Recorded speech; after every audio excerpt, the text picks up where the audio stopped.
Hey guys, welcome to a new Blender tutorial. So in this tutorial, we are going to make some cool water puddles in Blender. As you can see right here, this will be the final result. And this is going to be a beginner level tutorial, so anyone can follow along. So let's start making this.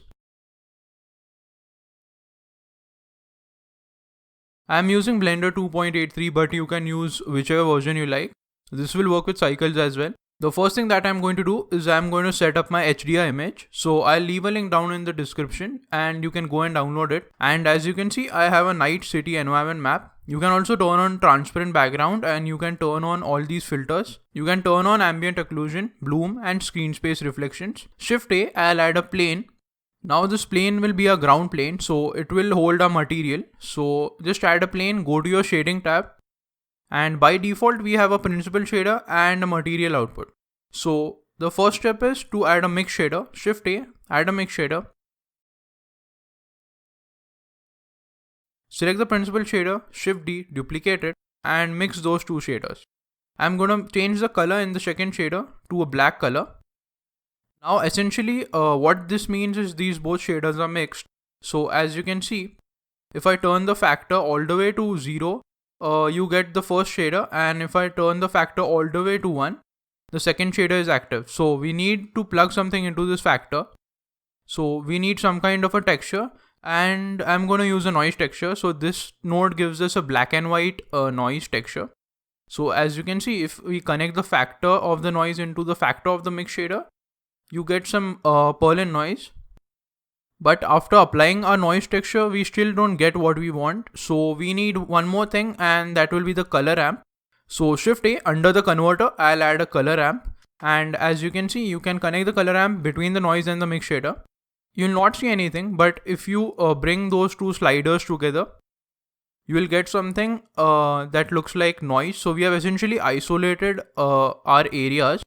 So essentially the black parts will be the water and the white parts will be the ground.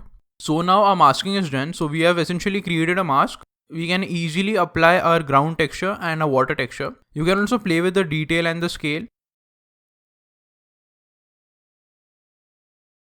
I'm going to add something called as an image texture. I'm going to plug it into the color of the first principal shader.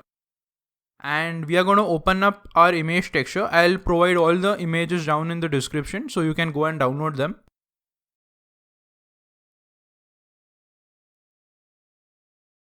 And this floor is only being applied in the white sections of our texture. So that is quite good. Now the floor is a bit flat, so Shift D, duplicate that. And in this texture node, we are going to add a roughness map. A roughness map is just a black and white grayscale texture that tells Blender which parts of the mesh are rough and which parts of the mesh are specular. Just open our roughness map and it is quite easy. Connect the color of this roughness map into the roughness socket of a principal BSDF shader. Some parts of our bricks are rough and some parts of our bricks are not rough, so that is quite good. Now Shift D, duplicate that, and we are going to add something called as a height map. And again, this height map is also a grayscale texture that contains height information. You'll understand that in a second. I'm also going to duplicate that again and add something called as a normal map. And make sure that the color space of your normal map is set to non-color. So now we have a normal map node and a height map node. And in Blender, normal maps and height maps work together. So Shift A. And we are going to add something called as a normal map node. You can just search for a normal map. And as you can see, this node essentially just converts any texture into a normal map. I'm just going to plug that into the normal map, as you can see. And we'll also need something called as a bump node. So the job of the bump node is to combine the normal map and the height map. So the normal output of this normal map node goes into the normal input of the bump node. And the color of the height map goes into the height of the bump. Okay, now that's done. Now finally the normal of the bump goes into the normal of the principal BSDF shader. And as you can see, we have some depth going on. Okay, now it's time to make our water. So we'll select the second principal shader and we can delete that because that doesn't look like water. And essentially glass is similar to water. So I'm going to use a glass shader. And now connect the glass shader into the second socket of this mix shader.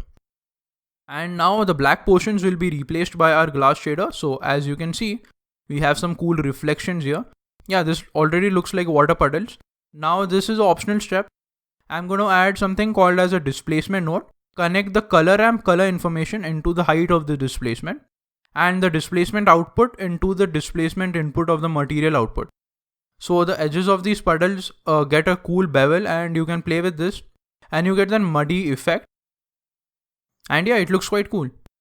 So if you like this tutorial, leave a like down below, it helps a lot, and also subscribe to the channel for more tutorials like this, and I'll see you in the next tutorial.